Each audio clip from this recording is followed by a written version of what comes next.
কংগ্ৰেছ দলৰ ৰাজকুমাৰৰ সৈতে photo session কৰি আমি বিভিন্ন মাধ্যমত দেখি আহিছো অৰুজনৰ উদ্দেশ্য জাতীয়তাবাদৰ নামত থকা সৰল সৰল মানুহৰ অনুকম্পাৰ দিশ হলাই অসমীয়া ল'ৰা ছোৱালীৰ ভৱিষ্যত ধ্বংসকাৰী শহীদৰ তেজেৰে অসমৰ ৰাজপথ ৰাঙলী কৰা কংগ্ৰেছৰ শিবিৰলৈ বুৱাই দিয়া কংগ্ৰেছৰ দীৰ্ঘদিনীয়া অপৰাধৰ বিষয়ে অসমৰ মানুহৰ মনত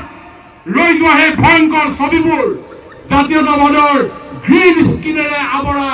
কাম হাতত লৈছে সেই সৰুজনাই ঠিক তেনেধৰণে জাতীয়তাবাদী ছাত্ৰ সংগঠনৰ পিঠিত উঠি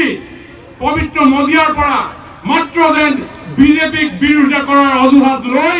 এতিয়া তেওঁ সেই কংগ্ৰেছৰ চৰাঘৰৰ নিয়মীয়া অতিথি যাৰ বিৰোধিতা কৰিয়ে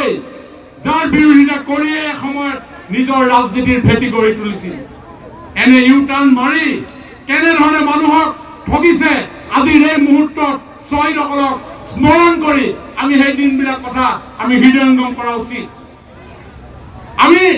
সেই দিনবিলাকৰ ৰক্তৰঞ্জিত দিনবিলাকৰ কথা স্মৰণ কৰি এইসকলৰ ভণ্ড জাতীয়তাবাদী ভণ্ড সাম্যবাদীৰ এই কথা বতৰাবিলাক আমি স্মৰণ কৰা উচিত কাৰণ এয়া স্মৰণ কৰাৰ সময়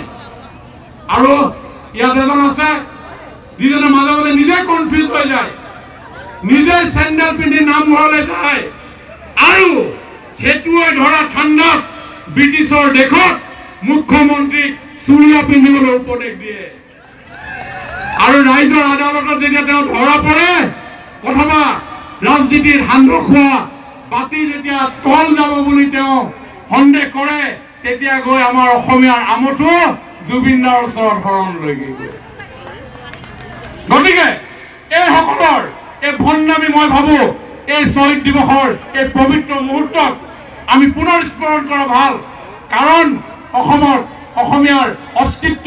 সুৰক্ষিত কৰাৰ স্বাৰ্থত আজি আমাৰ চৰকাৰে যেনেধৰণে কাম কৰিছে ইতিমধ্যে মুখ্যমন্ত্ৰী ডাঙৰীয়া বক্তব্যত আপোনালোকে শুনিছে গতিকে নিজৰ প্ৰাপ্য অধিকাৰৰ বাবে গণতান্ত্ৰিক দেশত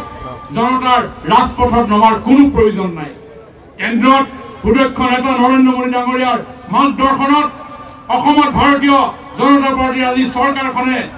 গ্ৰহণ কৰা যিসমূহ কাৰ্যসূচী এই কাৰ্যসূচীসমূহে আজি নৱ প্ৰজন্মক বিশ্বমুখী কৰাৰ এটা পৰিৱেশ ৰচনা কৰিছে